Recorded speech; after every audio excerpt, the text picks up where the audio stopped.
Hi guys.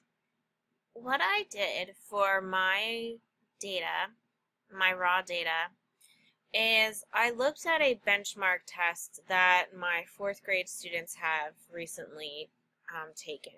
So the reason why I did this is, and I looked at the literature benchmark because my topic I'm focusing on is peer feedback through writing and basically through ELA topics. So I took the data from the literature benchmark and I kind of looked at it a little bit differently and a little more specifically. So what I did was I had my students and I just labeled them 1 through 16 so that I could keep this FERPA friendly and protect the identities of my students.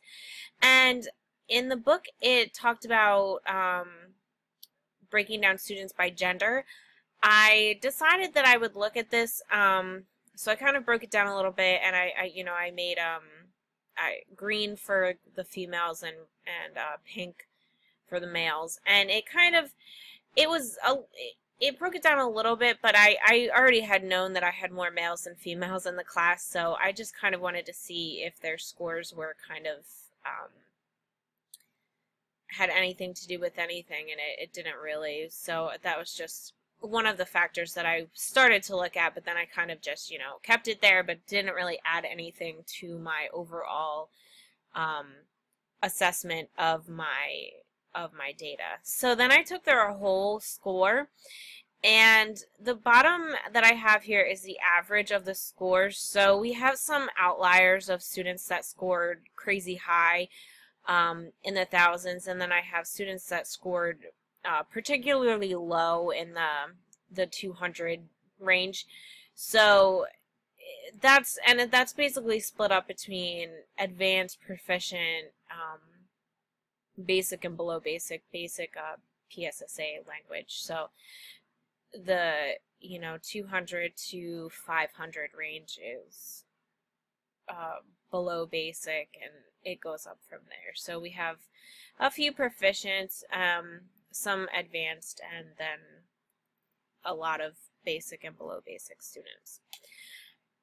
My students took this assessment on STAR 360, which is a program that I am new to this year.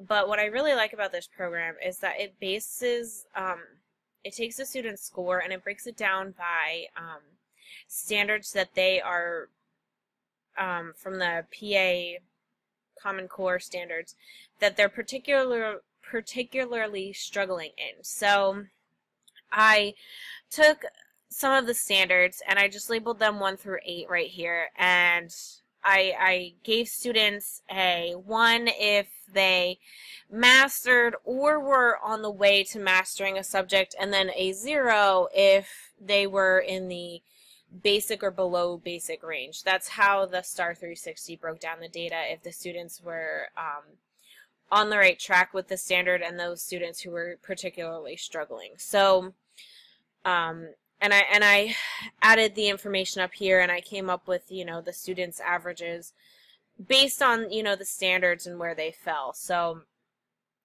those students that were below the 80% range is where I really kind of focused over here, and that was their overall, but in the standards where they were struggling.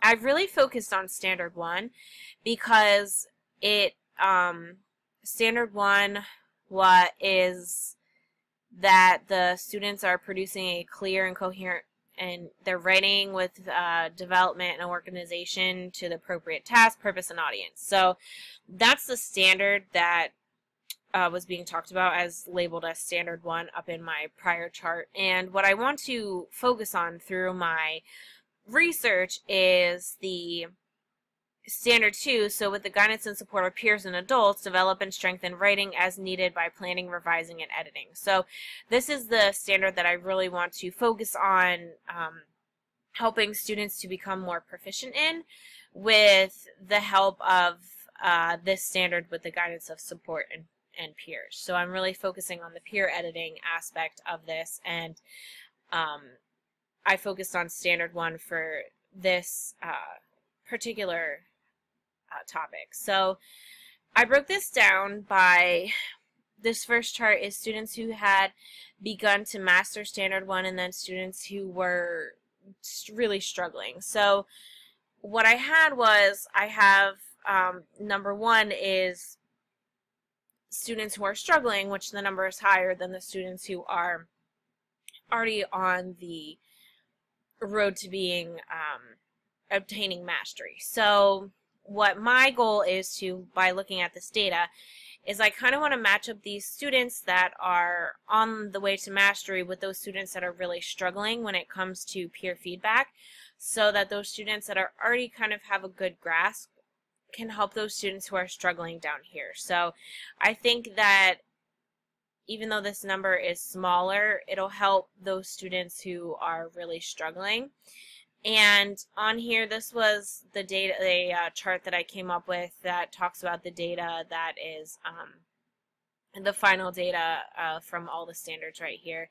I made this chart, so it shows that the blue is the students who have not scored above an 80% with all of the standards, and the orange is the students who have scored above an 80% and are looking to have mastery for all of the standards. So I have more of the students in the blue, which is fine because this benchmark kind of assesses where they're at as they're entering 4th grade and, you know, their knowledge of the 4th grade material. So this is honestly, I thought, actually pretty high for students who already kind of know the information that they'll be learning in 4th grade anyway. So this is the data that I looked at, and this is how I am going to use it for my research and the type of information that I'm going to be looking at. So I'll be looking at this specific question, or this, you know, this standard where they were talking about writing, and I'm going to see if after peer feedback through my groups, if students are able to get closer to obtaining mastery for this standard with the help of peer feedback. Thank you, guys.